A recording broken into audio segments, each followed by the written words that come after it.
Today's video contains a paid partnership with CoPilot Fitness.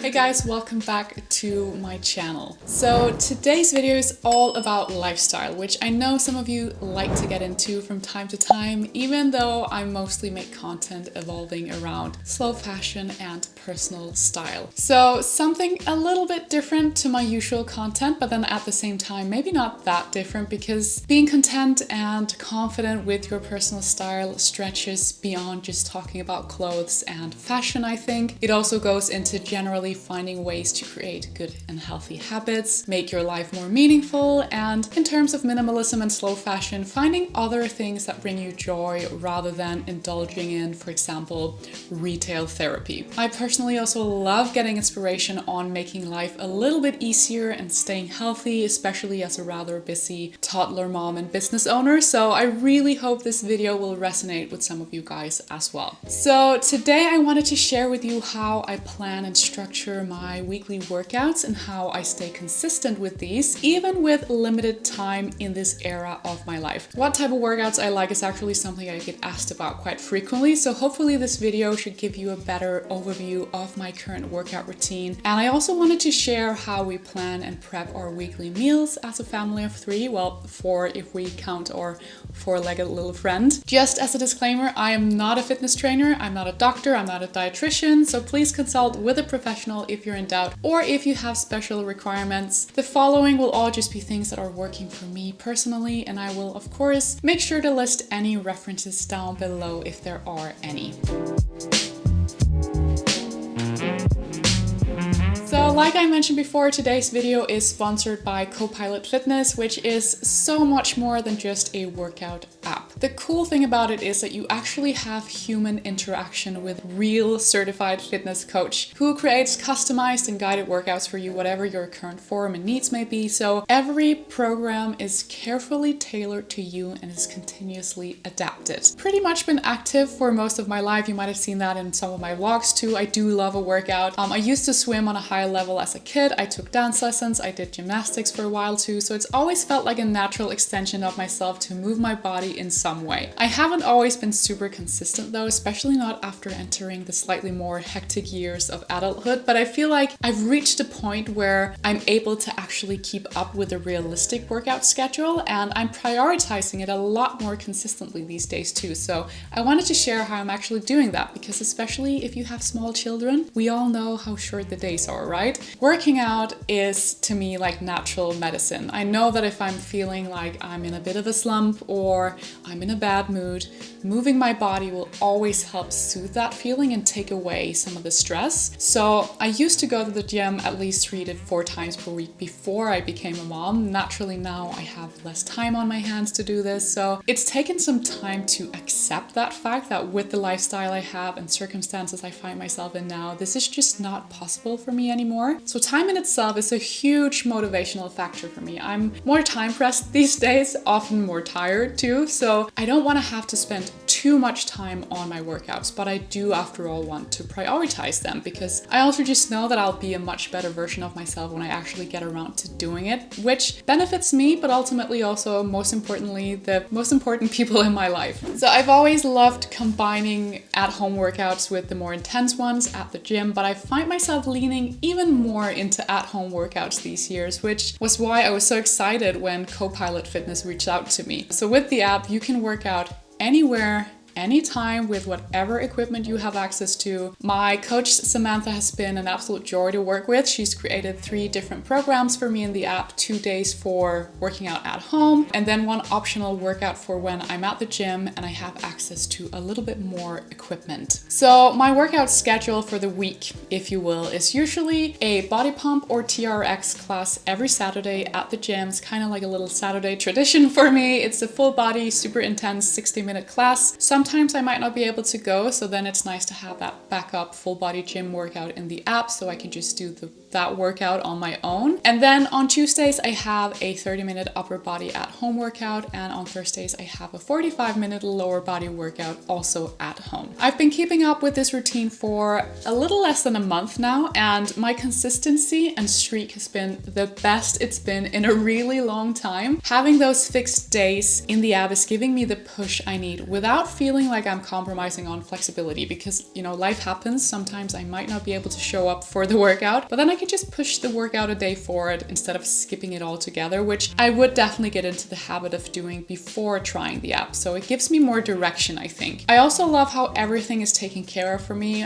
Samantha, my coach, will make sure to arrange follow-up calls to discuss progress and making tweaks and changes in my programs to make sure that we target whatever areas I want and that I reach my fitness goals. I think the key to finding joy in moving your body is, of course, find what feels worth spending your time on. One of my goals is to stay in shape, be strong, and be fit, but working out for me is really more a celebration of my body. I love lifting weights. I love doing coordinated workouts to some great music where I feel my muscles burn. It just feels like proper me time where my brain gets a much needed break. So the fact that it feels enjoyable for the most part also helps to keep me motivated. Another thing is finding a schedule that is realistic for you to keep up with in the long run. And that's where CoPilot Fitness has definitely made it easier for me to stay consistent, because I know the workouts are intense and effective. After all, they were created by a certified trainer. So I know my muscles will get targeted, but they're super quick. I can finish them after my toddler is sleeping in the evening, and I will still have time on my hands to watch a bit of TV, read, sew, whatever else afterwards before bedtime. Again, time is a huge motivational factor for me personally, and I definitely find that shorter workout spread through the week keeps me more consistent while still seeing results, rather than pushing myself to keep up with working out for like 2 hours several times per week at the gym, which is just not realistic for this time of my life. It's taken some time to land in this, and especially postpartum, I think when you enter parenthood, it's all a learning curve, and you need to find your new self in all of it and accept that this is just how it is for this part of my life. But I genuinely feel like I've found a great balance now. Structure is something else that your coach in the CoPilot Fitness app can help you with in whatever way it makes most sense to you. So if this all sounds like what you're looking for to get more consistent with your own fitness journey and just get your body moving, you can click my CoPilot Fitness link down below the video and get 14 days free with your own expert personal trainer. Now let's move on to food, which is another thing we try to be quite structured around to make it easier for ourselves to make the healthiest possible choices in a busy day-to-day life. So on Sundays, we usually sit down and we plan what we're going to eat the following week. We usually plan for 6 days ahead, and then we have one day as kind of a joker for takeaway or something slightly less healthy, because it's all about balance, right? And we're definitely not perfect. So what we've then found super helpful is to plan our meals in doubles so that we have the same thing to eat for 2 nights in a row. This really helps in terms of time in a busy day to day, because then we spend less time in the kitchen on the days where we're having leftovers from the night before. So usually our meal plan goes like this. Sunday, Monday we'll have meal 1, Tuesday, Wednesday we have the next meal, and then Thursday, Friday we have the third meal, and then we have that joker day on Saturdays. So rather than having to come up with 6 different dishes, it's only those 3, and then we just double up the recipes like I said, so we don't have to cook every single night. This works really, really well for us and just helps to give us that more time for other things during the week, which is always nice. Last year I bought a salad box, which has been life-changing.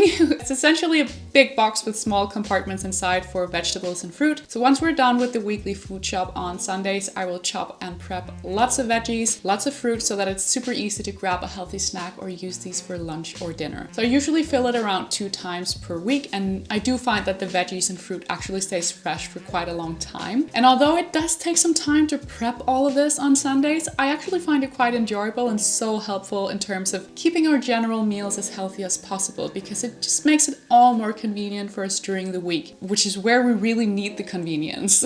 So I'll put on a TV show or maybe some YouTube videos on my phone while I'm chopping up everything. So kind of habit stacking here, where you combine an enjoyable task with maybe a less enjoyable one, and then in time you'll start having positive feelings about having to finish that task, which according to James Clear, who is the author of one of my favorite books, Atomic Habits, is super effective when you want to build a new lasting habit. And you can do the same thing with workouts too. Just watch your favorite TV show while doing cardio or like low-key lifting weights, or while you're ironing or folding your laundry.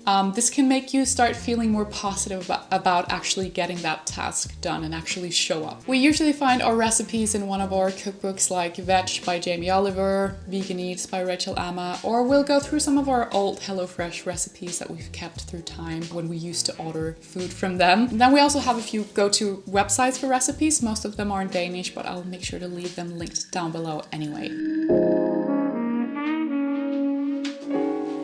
So let's have a look at the meals that we typically eat. Now this will of course vary from week to week and depending on what we feel like eating, but this is what a typical week could look like for us. So we have a few general rules, if you will, for the meals that we eat. So we try to always base it around some kind of a protein source. We make sure to vary the type of veggies that we eat. And then as a new thing, I've also started getting into probiotics because it's really good for your gut health and it can help massively with bloating. So stuff like sauerkraut, apple cider vinegar, which you can use in salads, for example, Greek yogurt, all have high levels of probiotics to help you maintain a healthy gut. But like I said earlier, keep in mind that I'm not a dietitian. These are things that I've learned through time by following professionals and then the general dietary advice from the official Danish guidelines. So always consult with a professional to make sure you make the right choices. This is just what we eat. By the start of 2024, we bought a NutriBullet blender, which has probably been one of our best purchases ever.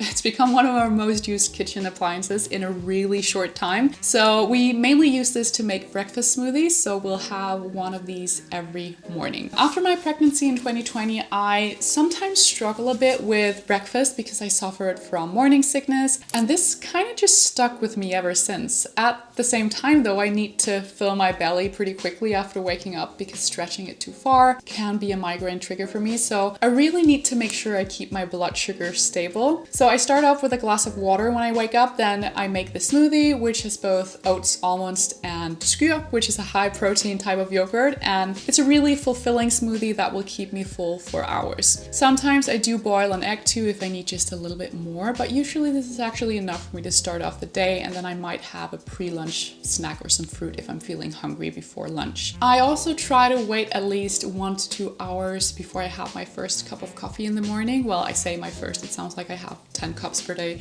I don't. I usually have about 2 cups of coffee. But I learned from Mel Robbins, who I love, that apparently caffeine on an empty stomach will spike cortisol levels in your body and can make stuff like anxiety and stress worse. So waiting 1 to 2 hours with your cup of coffee and ultimately delaying your caffeine intake gives your body time to flush adenosine, which is basically a chemical in your body that makes you feel sleepy. So that way you're also less likely to feel more tired later on in the day too. So this is quite new for me because I do love my morning coffee, but I find that going to the tap and having a glass of water instead of rushing to the coffee machine and then just having my breakfast smoothie first actually helps to delay that coffee a little bit longer. For lunch, I usually either have a salad or rye bread. Now, it's important to say that I work from home a lot of the week, which is why it's easy for me to prep salads when I'm at home anyway. But to be fair, I could very well prep these in jars or lunch boxes to bring out of the house with me too. Along with the salad box I mentioned before, I also like keeping some cooked beans, lentils, or quinoa in the fridge, maybe some chicken for a couple of days, so that tossing together a salad takes literally 5 minutes to do. If I'm super busy or if I'm working in my downtown office, I'll usually bring just some snack veggies, rye bread, a little jar of hummus, and then an avocado. And then I'll have rye bread with hummus, an avocado, and then the snack greens on the side. Doesn't keep me full for nearly as long as a good